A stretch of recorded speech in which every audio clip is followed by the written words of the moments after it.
Uma mulher de pele clara aparece em plano médio, sentada e gesticulando enquanto fala. Ela tem cabelos escuros, presos, usa brinco prateado e uma blusa de tricô verde-limão sem mangas. Ao fundo, grandes prensas de metal, estantes com recipientes e materiais de trabalho, nos mostram que está num ateliê de gravura. Eu sou Marina Ribê, sou artista visual, sou professora da Escola de Belas Artes e pesquisadora. Então, eu vou começar com uma pergunta simples, que é: o que é o mundo? E convencionalmente, né, mundo, e aí de maneira bem resumida, mundo é um conjunto de seres organizados em um determinado espaço de acordo com certas leis, né, leis determinadas que vão especificar esse mundo.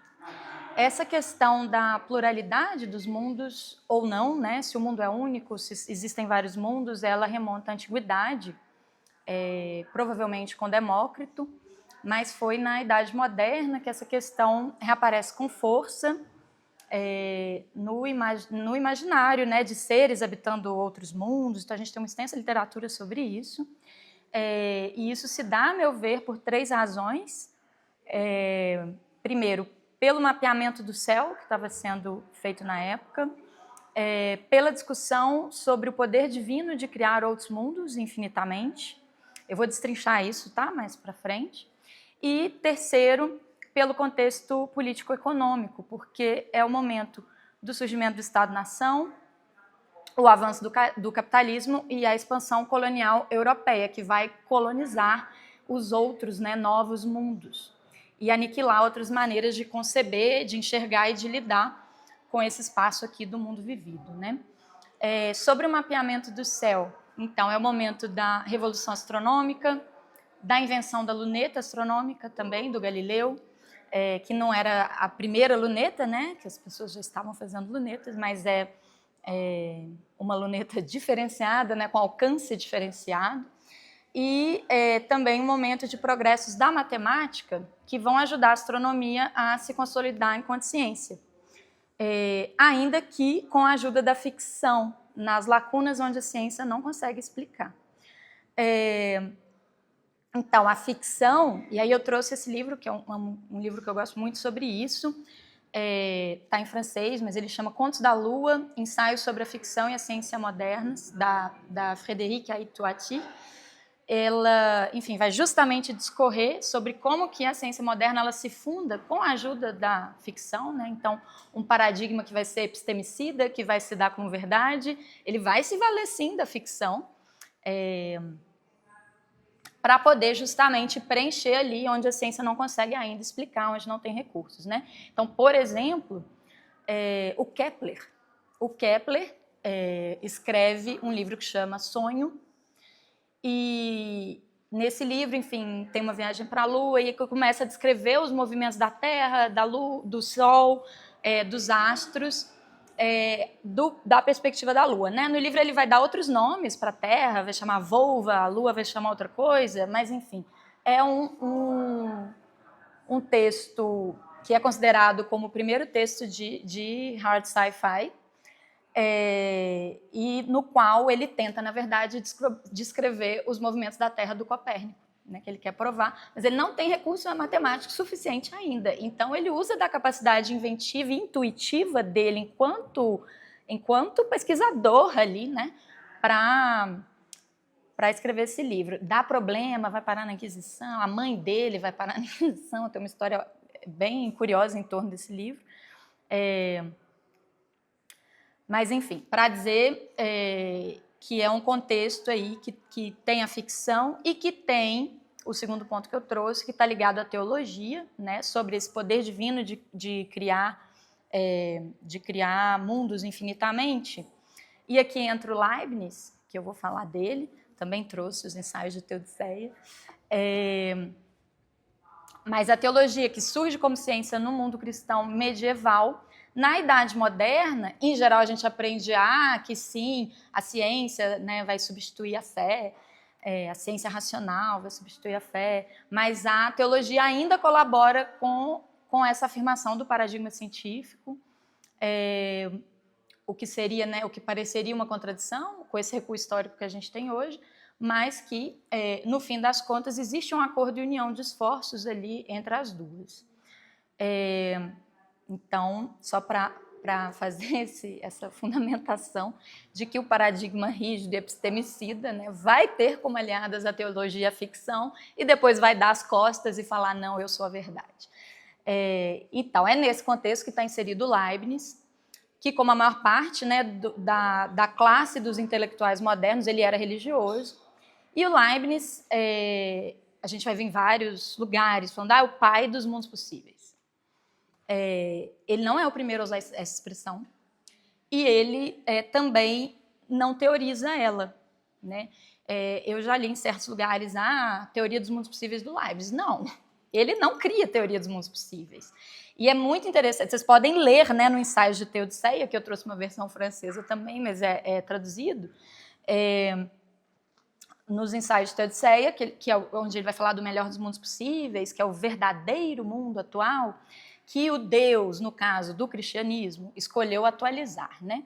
E aí ele vai fazer isso, é uma parte até curta, tá, do livro, ele vai fazer isso descrevendo a imagem de uma pirâmide. Então, uma pirâmide mesmo, que teria inúmeros quartos, ela é infinita para baixo, e que são versões da vida do filho do último rei de Roma. Ele vai contar uma anedota sobre isso, enfim, do Teodoro, que vai passear com Palas Atena lá, enfim, tem uma historinha. E o topo dessa pirâmide, né, então uma pirâmide hierárquica, e o topo dela é o melhor dos mundos possíveis, que é o nosso mundo, o mundo atual. Então, esse Palácio dos Destinos de Leibniz, que é outra forma como ele chama, né, é uma imagem, uma ficção, e no próprio livro dele, ele nomeia como ficção essa historinha que ele conta. Né? Ele... Está aqui, está marcado. É a continuação da ficção. Então, essa projeção dos possíveis em Leibniz, ela se mostra como uma tentativa de explicação para o fato de que o nosso mundo único, o mundo é único. Né? Ele poderia ter sido diferente, mas ele não foi porque Deus não quis. O Deus do cristianismo. Então, o mundo que se atualiza, né, ele implica na negação das outras possibilidades, porque só um mundo pode se realizar. E isso é o princípio da incompossibilidade em Leibniz, que não tem como os mundos coexistirem. Né? Para um existir, os outros têm que não existir. Então, eles existem onde? No intelecto divino. Eles são transcendentais. E aí a gente se pergunta, né, mas o que fazer então com esse monte de possibilidade infinita?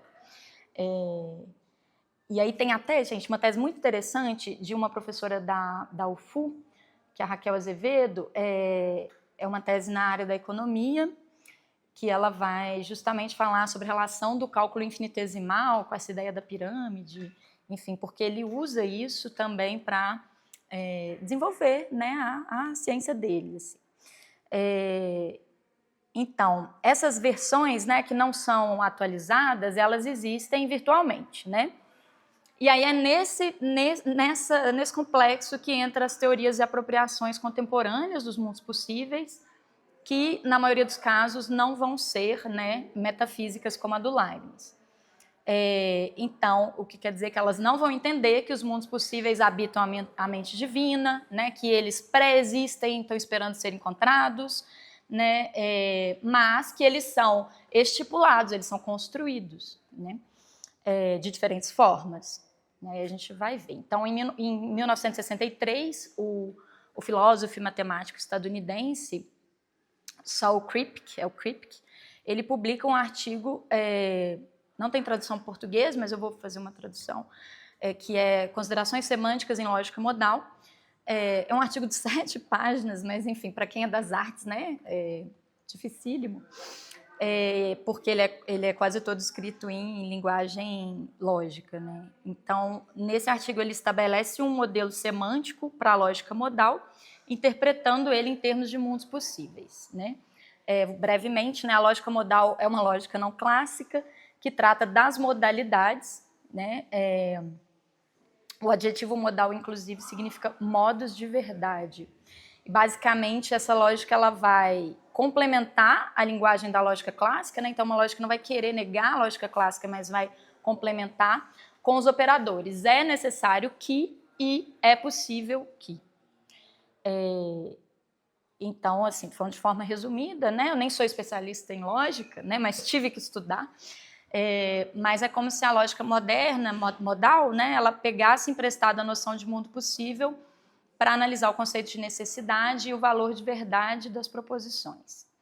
E basicamente o Kripke ele vai criar então uma estrutura lógica que permite validar afirmações sobre outros mundos, né? Então a gente pode ter afirmar verdades, né, sobre outros mundos, sendo que tudo que for necessariamente verdadeiro vai ser verdadeiro em todos os mundos possíveis, e tudo o que for possivelmente verdadeiro, aqui que interessa a gente, deve ser verdadeiro em pelo menos um mundo possível. Então, durante a década de 70, esse modelo ele se estende para além da lógica modal, para reformular muitos dos problemas tradicionais da filosofia, né? E em seguida torna-se um paradigma interdisciplinar, também nas ciências naturais, sociais e humanas, né? Inclusive, nos anos 80, tem um simpósio Nobel organizado em torno desse assunto. Existem os anais, né, que dá para consultar. Inclusive, o Thomas Kuhn participa com um artigo sobre mundos possíveis na história da ciência. Então, foi assim, uma questão muito debatida na época. E aí depois ficou meio caído, né, porque a gente não ouve muito falar disso. Mas é muito importante. Em 75, o Thomas Pavel, eu trouxe um livro dele que é Universo de Ficção, mas antes ele publica alguns artigos, né? E de novo, é um artigo que não tem tradução para português. É uma área teórica que tem assim, muito pouco texto em português. Né? Isso é uma grande dificuldade aqui, sobretudo no ensino, assim, para a gente trazer essas teorias para o ensino. Está quase tudo em inglês, está quase tudo em... quase tudo tem tradução para francês, né? Mas em geral os originais são em inglês. Muito pouca coisa em português. Mas o artigo do Pavel, então, ele chama Mundos Possíveis na Semântica Literária, inaugurando, então ele inaugura a tentativa de aproximação da semântica dos mundos possíveis do Kripke com os estudos da ficção.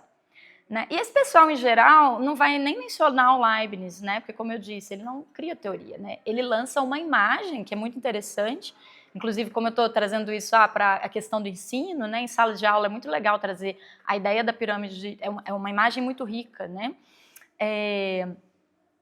Mas esse artigo do Pavel, inclusive, ele faz um ótimo resumo assim, do que é a teoria do Kripke no início, para depois levar isso para a teoria literária. E ele escreve esse artigo no momento que estão tendo debates na área da literatura, né, sobre questões ligadas à referência literária e aos mundos ficcionais, à verdade em literatura, à natureza da ficção e a distância e proximidade entre realidade e literatura. Né? Porque essa questão da referência é muito importante nas teorias dos mundos possíveis. Mas eu vou falar disso, não vou passar na frente. Então, outra figura importante é o Lubomir Dolezal. Eu trouxe um livro dele também muito bom, que chama Heterocósmica, Ficção e Mundos Possíveis, que também não tem tradução, essa versão é em inglês.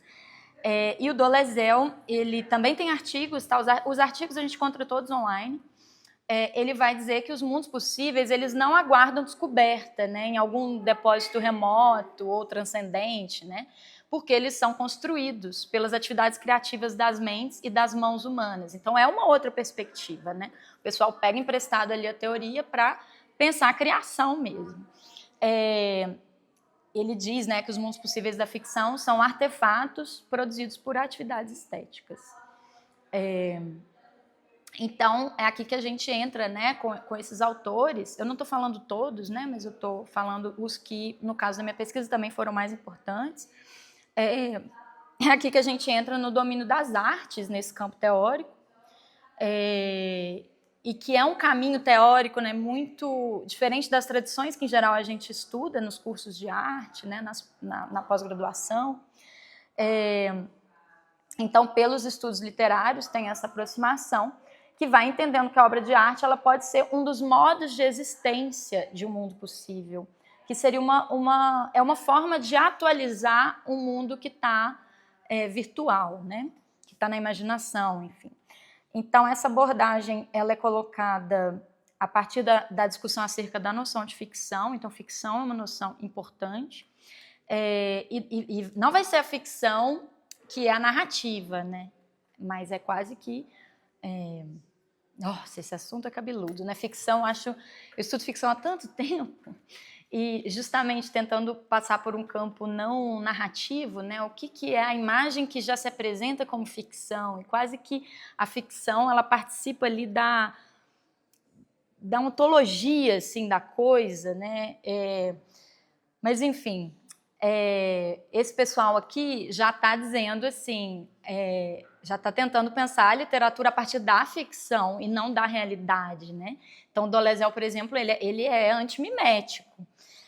Ele entende que as ficções elas não são exclusivamente imitações ou representações da realidade, do mundo verdadeiro, né? Numa ideia assim, de que a arte ela não está fadada a imitar o mundo, né? Ufa, né? Que alívio! Mas justamente o que é legal, eu acho legal desse campo teórico é que você tira, né, a realidade, o mundo dito real, de um pedestal, né, como se fosse a referência por excelência para as criações. A gente pode ter outros mundos de referência, né? Tem livros, né, obras que vão ter como referência outras obras, né? Então, não necessariamente vão partir desse referencial do mundo dos fenômenos. Então, o que quer dizer, né, assim como eu estava dizendo, então o mundo dos fenômenos desce desse pedestal, quer dizer que as artes elas podem criar, apresentar, dar a ver mundos que têm outros mundos de referência, que não são apenas o mundo dito real, né? Claro que a gente vai ter sempre uma relação com esse mundo vivido aqui, porque a gente está nele, né? Então é dele que a gente vai acessar as outras coisas, mas entre obras inclusive literárias, cinematográficas, enfim, das artes visuais, que vão conversar entre si e às vezes sem estar fazendo referência ao nosso mundo com as leis como elas são, né? Então, né, isso eu acho também ótimo, assim, que é uma liberdade. Algo não precisa pré-existir para existir enquanto ficção. Então, eu cheguei com a minha pesquisa de doutorado nesse panorama, né? No início eu me apresentei, mas eu não falei, eu fiz um doutorado sobre as teorias dos mundos possíveis. Como eu disse, né, eu não citei todos os teóricos dos mundos possíveis, é mais amplo, né? Mas também é um nichinho, é um nicho pequeno. Mas eu cheguei nesse ponto, assim, tentando mapear que trabalhos já existiam, tentando aproximar esses estudos das artes visuais, né? A minha pesquisa era justamente tentar trazer isso para a imagem e ver se a gente podia criar uma teoria em cima disso, assim, que fosse útil para o estudo da imagem. E aí, sobre artes visuais, não tem muita coisa. E até na época que eu comecei a pesquisa, foi 2016, finzinho de 2015, 2016, estava tendo muitas exposições, eventos, assim, mundos possíveis, assim, estava numa moda dos mundos possíveis, e em nenhum texto curatorial, em nenhum texto dos eventos, você encontrava uma referência à teoria dos mundos possíveis, né? Porque é uma expressão muito sedutora, bonita, se falar mundos possíveis. Eu acho que a gente também, no mundo do jeito que ele está, né, precisa desse ar, né, de pensar que existem outras possibilidades. Mas isso foi me instigando um pouco, assim,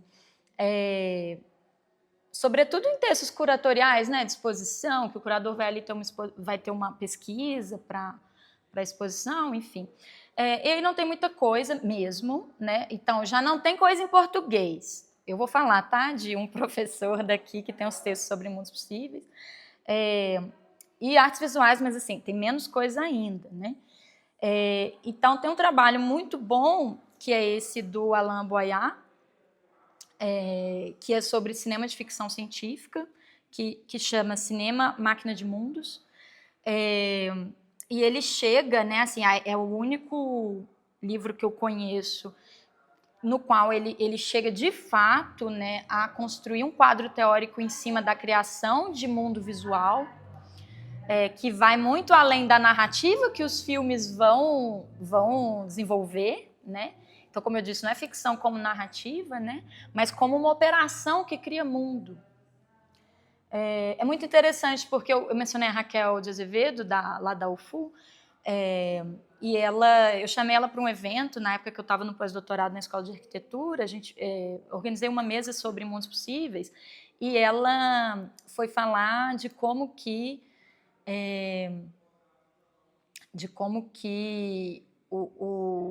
a ficção é uma operação em Leibniz, né? E que tem a ver com as operações matemáticas, quando ele tende a coisa ao infinito, enfim. Não sou especialista nisso, mas ela entende disso, foi muito legal a fala, assim. E eu falei, poxa, é justamente isso, né? A ficção funcionando ali como um operador que cria mundo, que estipula mundo, que articula mundos.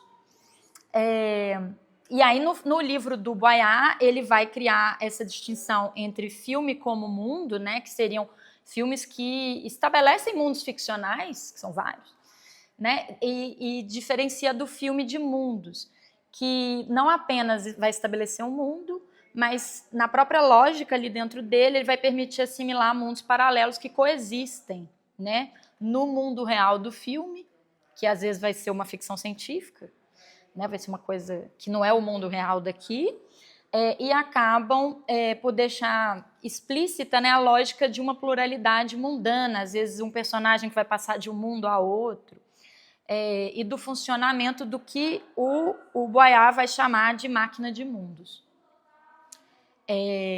Então, no contexto brasileiro, eu queria destacar também o trabalho do filósofo Jairo Dias Carvalho, que é também professor da Federal de Uberlândia, no Departamento de Filosofia, e ele explora os estéticos do conceito a partir de Leibniz, ele fala de Dolezal também, e transita entre literatura de ficção científica, cinema e artes plásticas. Para ele, há sempre um mundo implicado em uma obra de arte, e a atividade artística seria justamente um processo de instauração do que ele chama microversões de mundos. Fornecendo, assim, eu adoro essa fala dele, assim, essa escrita dele, de falar que as obras vão fornecer uma matéria sensível ao possível, que permite, né, o acesso de parte das pessoas espectadoras, que vão ter esse acesso estético, né, a determinados mundos possíveis. O Jairo Dias Carvalho, ele tem artigos também que encontra na internet, tem um, por exemplo, chama Artes e Mundos Possíveis, mas tem outros. Então, eu cheguei com a minha pesquisa com essas referências, né, e querendo aplicar isso para tentar criar uma teoria dos mundos possíveis visuais, que fosse especificamente uma teoria da imagem mesmo. Então, essa teoria ela vai surgir de um cruzamento com as teorias dos atos de imagem. Então, eu vou bater lá na porta desse pessoal também, né? Mas assim, para pensar, a imagem é agente, ela performa, ela tem vida, né? Independente de quem a fez, né? Ela vai passear pelo mundo. Assim. Essa teoria também parte do princípio de que os mundos e suas versões eles podem ser visuais. Então, o mundo possível ele pode sim se atualizar através de imagens para existir aqui, né? Para a gente ter acesso a ele. Então, uma forma é um modo de existência, né? Uma expressão que eu já falei, uma forma de existir. Ela constitui um pensamento das e sobre as imagens, então, que vão tornar visualmente possível algo que seria impossível de se atualizar no mundo dos fenômenos. Então, sei lá, você tem imagens, às vezes tem um artista chinês que chama Li Wei, ele passa com cabeça flutuando, ele caindo do prédio, são coisas muito performáticas, que assim, cabeças flutuando. Bom, a gente não pode ver isso na rua, né? Mas tem lá a fotografia dele, né?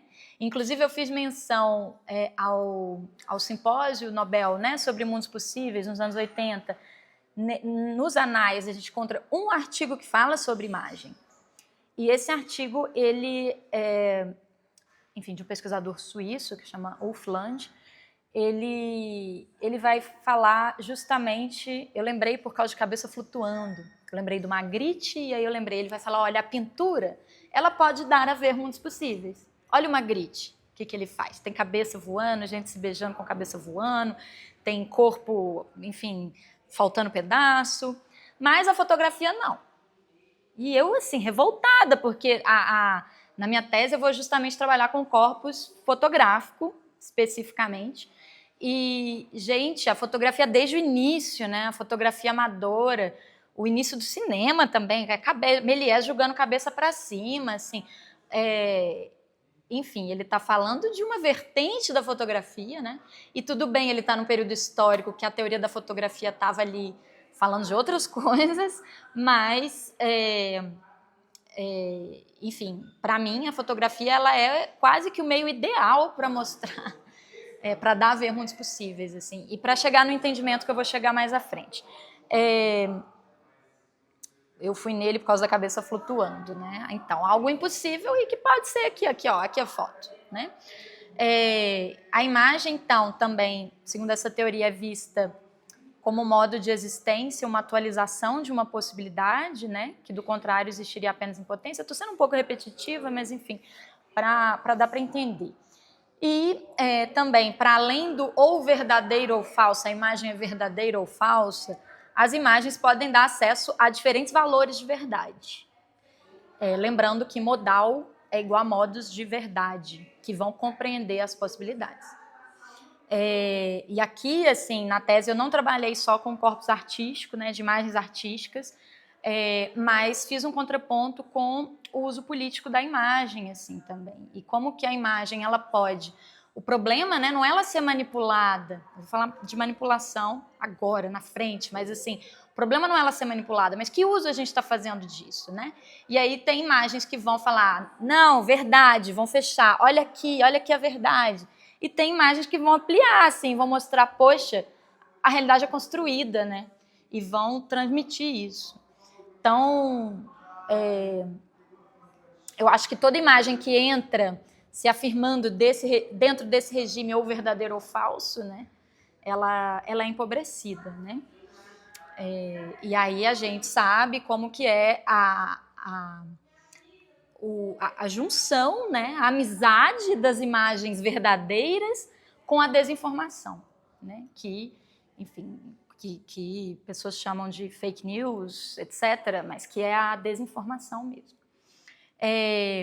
Então, essa teoria eu vou articular ela a partir de algumas noções principais, que são imagem-ficção, o Fingere, eu sou bem criativa, gente, a autodenunciação da manipulação da imagem e a transmissão do que eu chamo modos de fazer mundos. E modos de fazer mundos eu bebi muito no Nelson Goodman, tá? No livro dele, que é justamente essa tradução em francês, mas em inglês é Ways of World Making. E aí, né, assim, o que eu vou construir é diferente, mas, enfim, eu bebi muito aqui nele.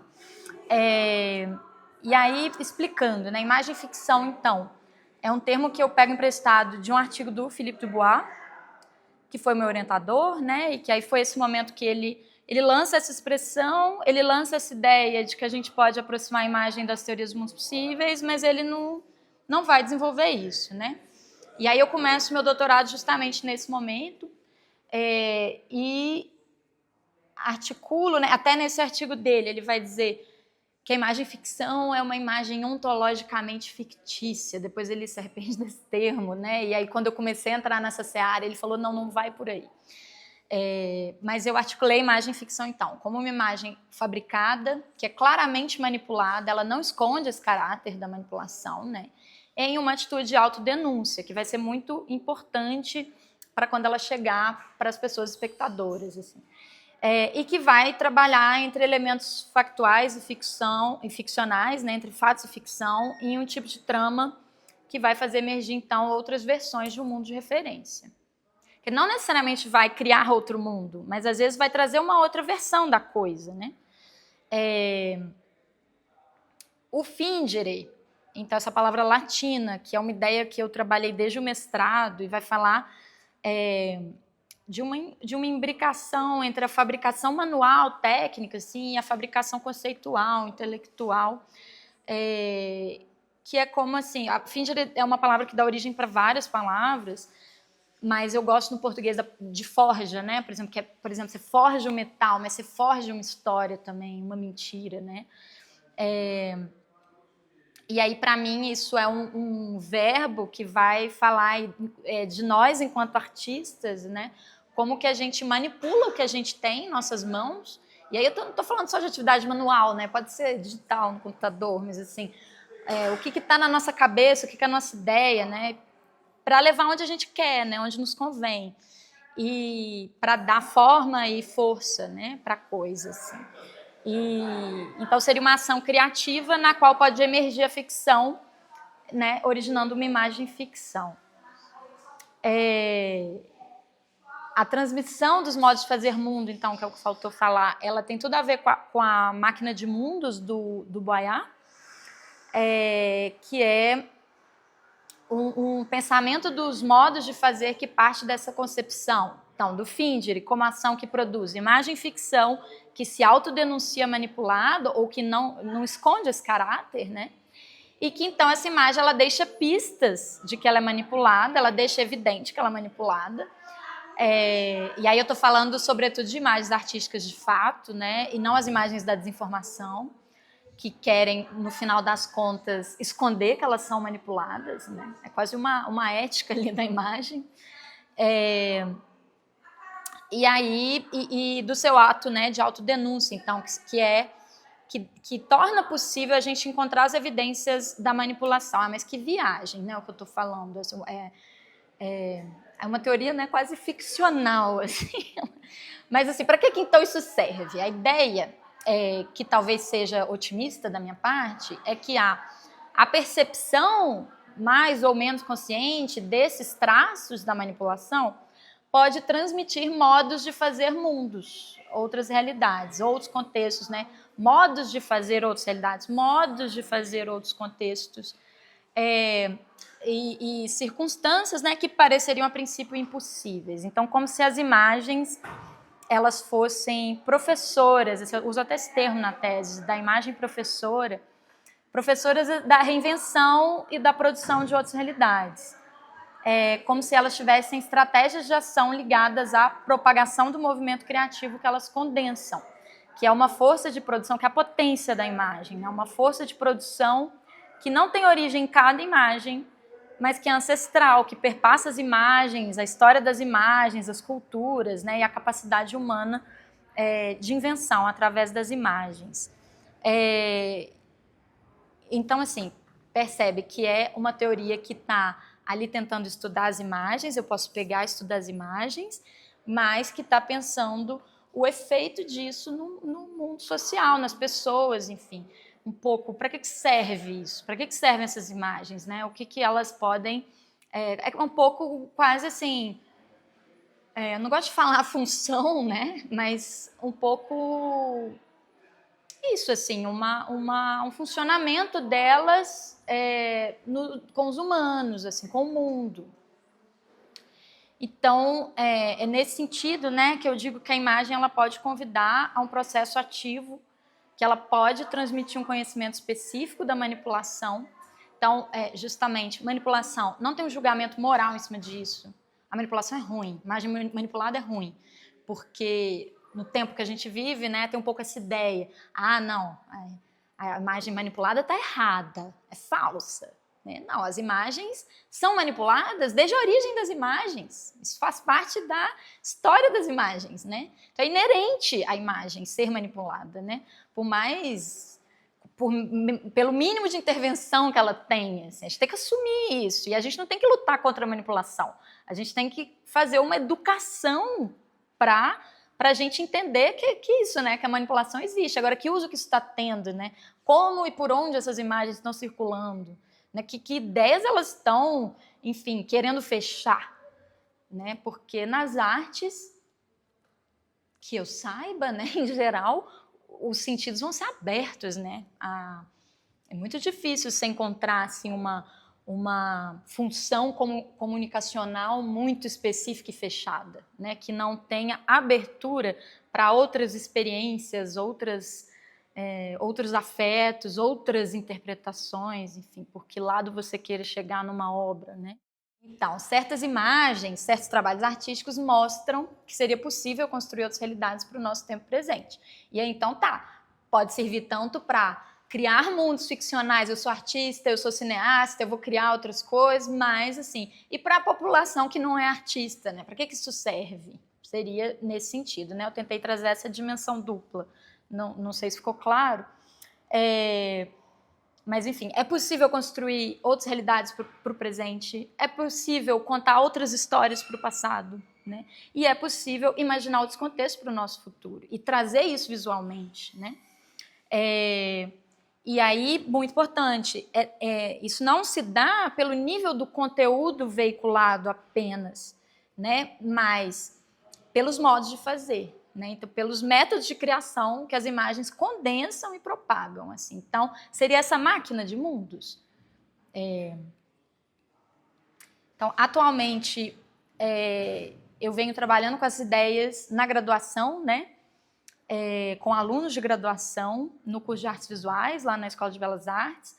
E aí eu trago exemplos, né, de trabalhos dentro das artes visuais a partir de 3 divisões que no fim das contas vem dos capítulos da tese, que seriam os espaços possíveis, e aí que podem ser espaços fictícios, podem ser espaços contrafactuais, né, que poderiam ter sido, né, o que um lugar poderia ter sido. Essa noção de contrafactualidade, ela vem do campo da lógica modal, né, vai falar sobre as relações de reflexão, sobre eventos que não se realizaram, mas que poderiam ter se realizado em determinadas condições. O espaço que você tem como dado e o que ele pode vir a ser. Enfim, sempre no domínio das possibilidades, né, o que pode ser um espaço possível e que podem ser dadas a ver, trabalhadas, atualizadas através das imagens. E aí vou falar uns exemplos assim, variados. Tem trabalhos em realidade virtual, por exemplo, um artista francês chama Romain Saint, o Nascer da Terra, que seria a tradução. Ele está da Lua vendo o nascer da Terra, mas é interativo, né? Você coloca o óculos e tal. Tem a Odisseia da Regina Silveira também, que é realidade virtual. Você transita por esse espaço bem abstrato, flutuante, é um labirinto no meio do céu. Trago exemplos também, por exemplo, o 59 Rivoli, que é um espaço onde eu tive ateliê durante um tempo, e era um prédio abandonado no centro de Paris, que pertencia a um banco e estava abandonado há anos. E os artistas invadiram, né, esquatearam e conseguiram depois o direito de ficar ali, criaram um grande prédio, 6 andares de ateliê, tem residência artística, tem show, tem muita atividade cultural, mas assim, pensando o que um espaço pode vir a ser, né? E pensando tanto de prédios abandonados que a gente tem na cidade, dá vontade de fazer muita coisa. Falo, por exemplo, do Casa Vazia, que ocupava, foi um coletivo, né, aqui em BH, na primeira década, né, dos anos 2000, já tem muito tempo, mas que foi criado por artistas da Escola de Belas Artes e da Guinhar. E eu participei de uma edição que foi no Mercado Novo. Eu participei de mais de uma edição, mas essa foi no Mercado Novo. E o Mercado Novo, para quem já veio em BH, conhece o BH, vai lá hoje, não imagino o que era ali há poucos anos atrás, né? Então a gente ocupou e o terceiro andar era assim, insalubre. Nós ocupamos esse espaço e eu fiz um trabalho com 2 colegas amigas, que é a Silvia Amélia e a Aliciane Todd.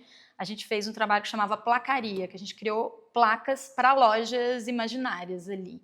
Então, enfim, é um exemplo, por exemplo. E mal sabíamos que foi visionário o nosso trabalho, né? Porque ele hipsterizou, virou tudo, tinha o sufixuria, né? Pão de queijaria, não sei o que iria. A gente foi brincando com isso. Então, né, pensando que as artes visuais não necessariamente vão fazer só imagens, né, mas também ações, diferentes tipos de trabalho, né?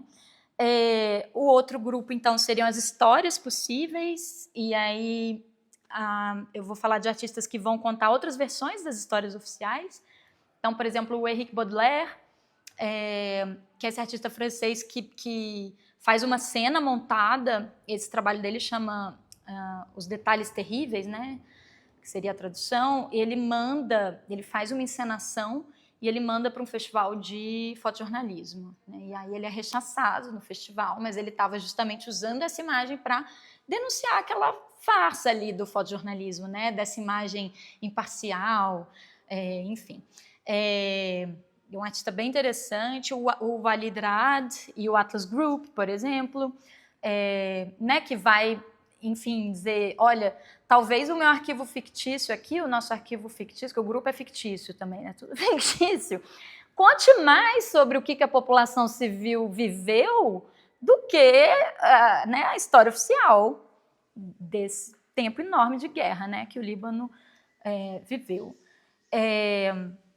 O The Third Memory, do Pierre Huyghe, por exemplo, também, que ele vai retrabalhar um assalto que teve nos Estados Unidos, e aí ele traz três versões, né? Ele vai trazer a versão da mídia na época, a versão do cinema, que é Um Dia de Cão, e a versão do assaltante, que é liberado da prisão, e ele convida para poder reencenar, né, a história. Ou, para falar de um contexto aqui local, né, a Luísa Horta e o Ricardo Burgarelli com A Guerra dos Perdidos, que foi uma exposição no Memorial Vale em 2013, 14. Enfim, diferentes artistas, trabalhos que vão jogar com os fatos e as ficções para contar outras versões dos eventos históricos. Então, duvidando, né, da veracidade e da precisão da história oficial, que é uma história sempre, né, que vai escolher os vencedores, escolher o que vai entrar para o discurso. Então, e aí essa terceira categoria seriam os corpos possíveis, e aí são artistas que vão trabalhar a dimensão do corpo, da performance, do gênero, das identidades transmundanas, das contrapartes, né, e são termos bem específicos da teoria, mas uma ideia assim, de quem seríamos nós em outros mundos, né? Assim, identidades que se conservam ao passar de um mundo para o outro, a gente vê isso no cinema, né? Ou nós teríamos outras versões em outros mundos. Então, artistas como Nancy Busson, Tomoko Sawada, Amalia Ullman, enfim. Eu uso um corpus, na verdade, bem eclético, assim. Então, eu finalizo dizendo que a imagem ela tem esse poder de ensinar, de ser professora dos modos de fazer mundos. E de acordo com essa teoria dos mundos possíveis visuais, né, essa tentativa de criação teórica, os diferentes mundos ditos incompossíveis, eles podem habitar, eles podem coexistir, mas eles habitam visualmente o espaço do mundo vivido através dos trabalhos, né, das imagens em movimento ou estáticas, fazendo coexistir essas versões. E isso é muito rico. E transmitindo, né, esses modos inventivos para as pessoas espectadoras, esperando que nisso exista, né, algum estímulo para fazer desse mundo único aqui um mundo mais plural e heterogêneo. Então, eu espero que tenha ficado claro. Agradeço o convite.